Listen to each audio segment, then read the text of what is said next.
I love diving too. Oh, hey. Long time no see. I'm talking with him. Mm-hmm. It might seem odd to you. Really? I thought that was something that only happened in picture books.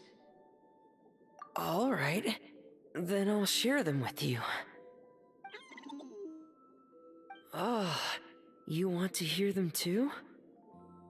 Okay, listen closely.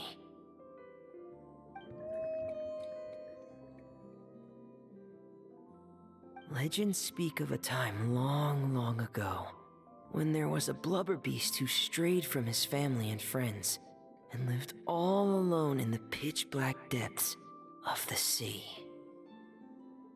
Even as he bravely lived on in solitude, he kept searching for his family, until one day, a diver who loved to explore found him. The blubber beast had never seen a human before, and was scared at first, but the diver gave him lots of food, and promised to return the next day. And just like that, they became fast friends. Every time the diver came, the blubber beast would happily dance and slap his belly, singing the songs of the blubber beasts. The diver also adored his round belly, and could never resist giving it endless belly rubs. The blubber beast also adored the feeling of belly rubs, but since he had terrible eyesight, he only ever saw the diver's blurry silhouette. So, whenever he saw a human form approach, he'd happily dance, patting his belly and singing.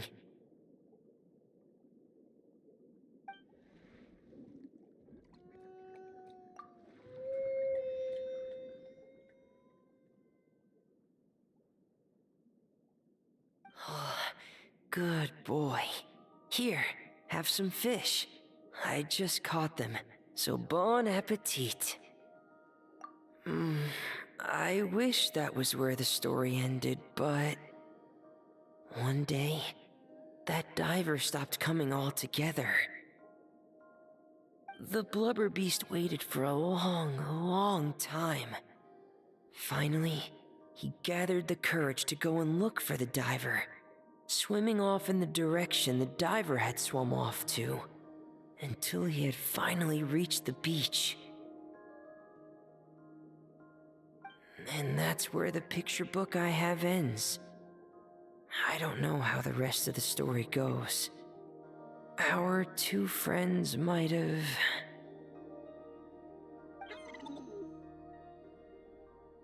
Oh, don't be sad. It's just a story. It's not real. I think... yeah. I'm sure it will. Oh, want some more fish? Give me a second. I should still have some more. I wonder, just what does a blubber beast's belly feel like?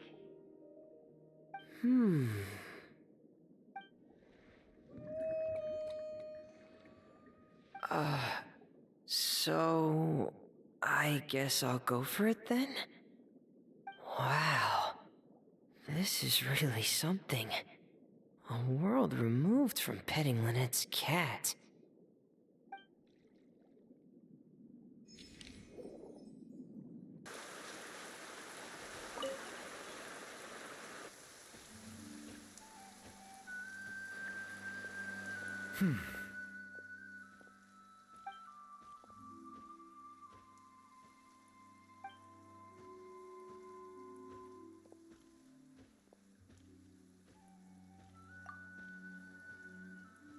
Ah, traveler.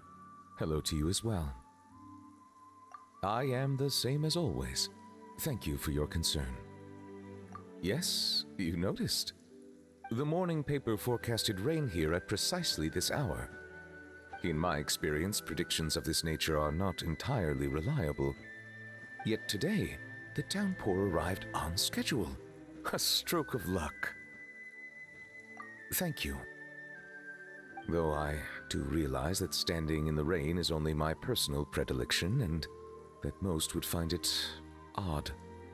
Are you certain you wish to stand here with me while it pours unceasingly?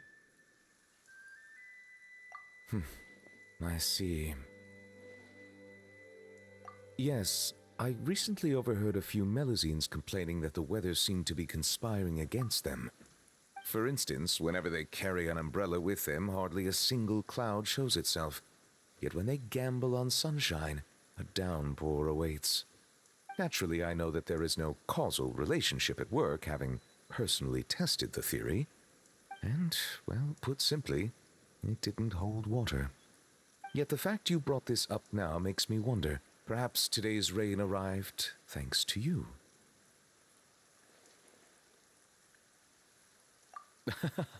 You jest, I presume. I'd feared this squall might have soured your plans, but I'm glad it doesn't seem to have dampened the mood. So it is. One's thoughts drift easily while standing alone in the rain. For instance, I am currently pondering how the raindrops that descend from the skies and the bubbles of air that rise from the depths broadly fall under the same category of phenomenon. Do they not? Well, a passable joke, yes? Very well. Your feedback has been noted. I am glad to have received your acknowledgement.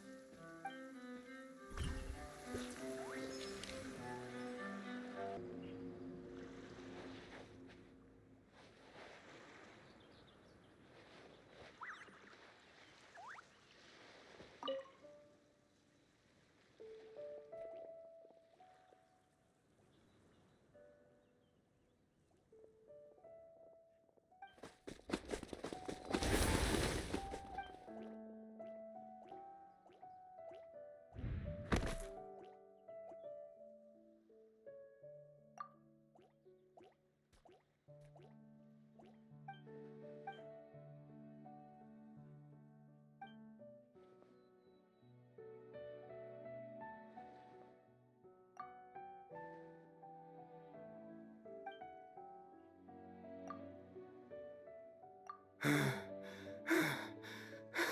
Captain, please stop using the Gardamex to fire the flare!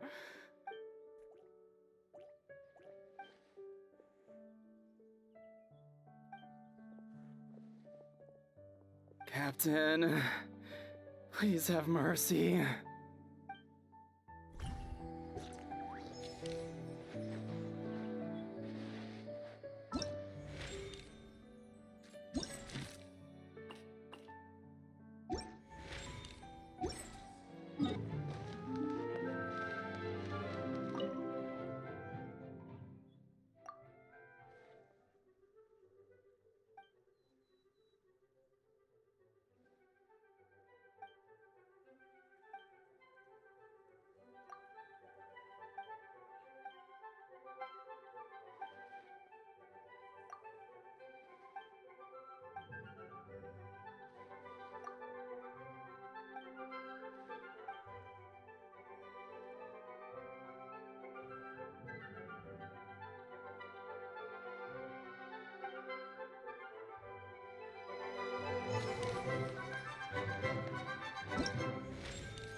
Still a ways to go.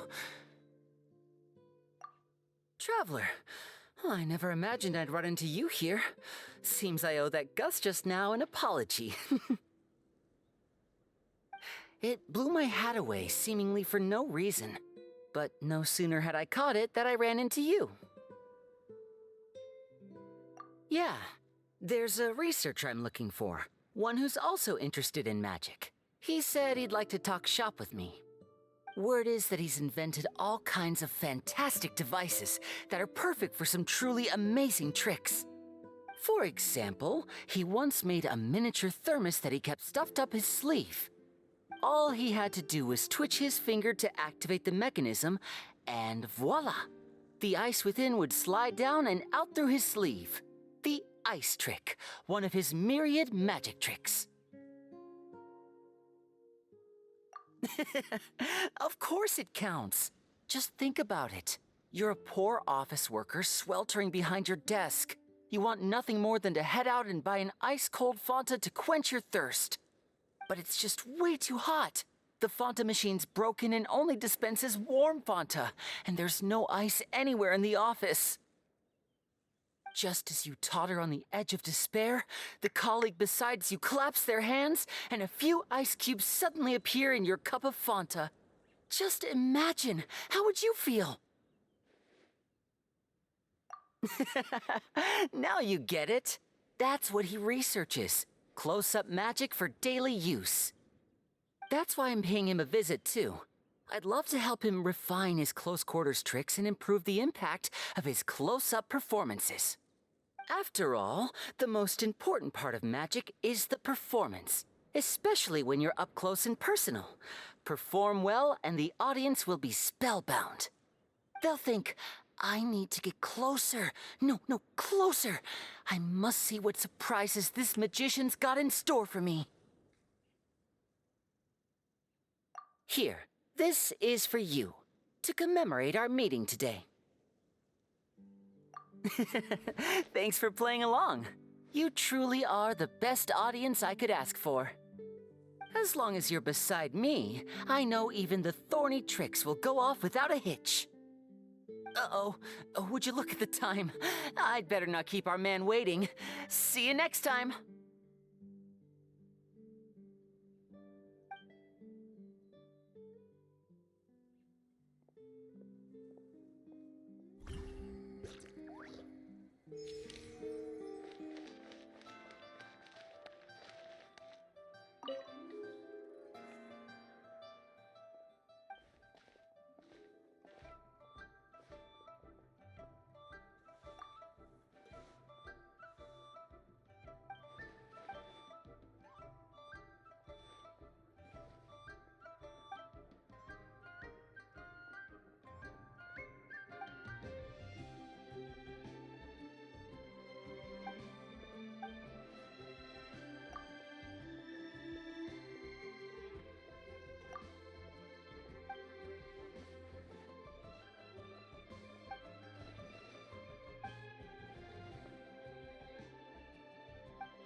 No, but I am pondering a related question.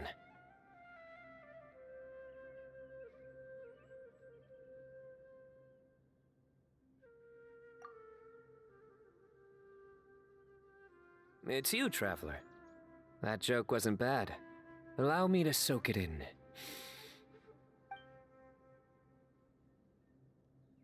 Not bad.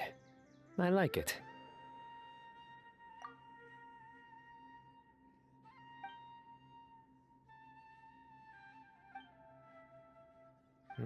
Not bad.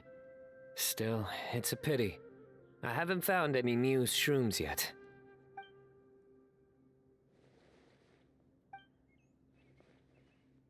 Exactly. After all, the newsrooms have yet to make the press release.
Okay, I've got it!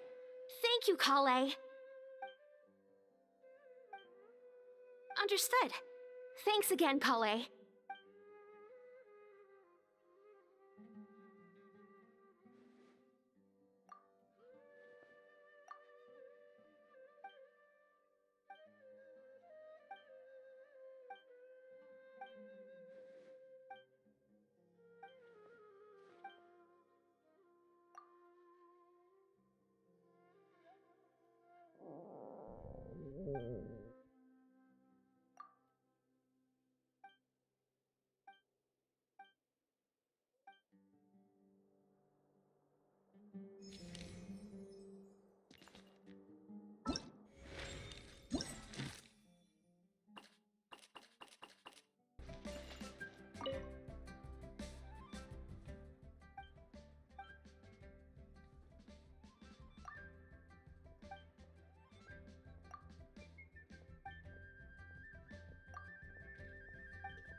I'll expedite it, but custom-made clothes normally take longer to make. Should you leave before they're ready, I'll ship them to you via Komini Express. Oh, it's nothing. You gave me very precise measurements to work with. This shouldn't take too long. Oh, and if you'd like, I can tailor dancing clothes for you as well.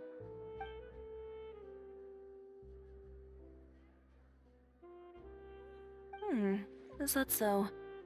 Yet your eyes lingered on every single article of dancewear in my boutique. If I'm not wrong, you favor satin? With wave motifs and shorter hems?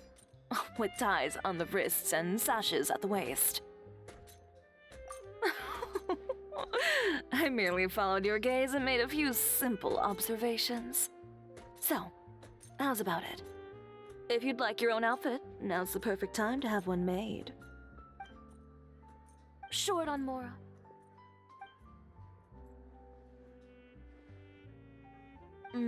So you're hesitating for other reasons. Do you have any coins with you? Flip one. Heads buy, tails don't. Toss it. Now. The moment you do so, you'll know what your heart wants.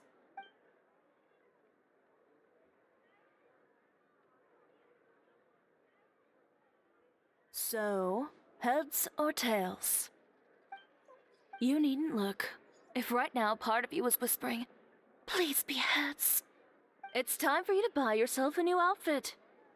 Don't miss out on something you truly want because of some meaningless concerns you may have. Excellent. Step inside and you can tell me about your requirements.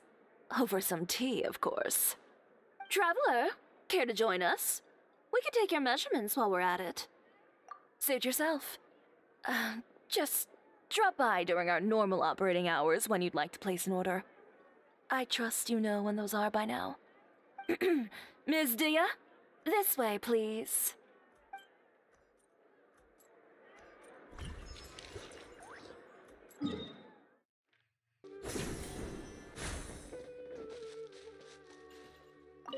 There should be enough bark samples. Next, soil collection. I came here to assist Tainari with collecting plant samples. He directed me to come collect bark around here. But these trees are covered in mushrooms, and I have to clear them away. It's not easy. I can't help but wonder just how these mushrooms got to that size. Right. Tainari also talked about how the environmental factors influencing the growth of fungi are extremely complex and varied, each interacting with the others. Even the smallest change in one variable can greatly impact their growth process. No, I've simply been pondering a question these past few days. Do you know why fungi only grow on trees and not on grilled meat? Because that's what they've always done. They're all vegetarians.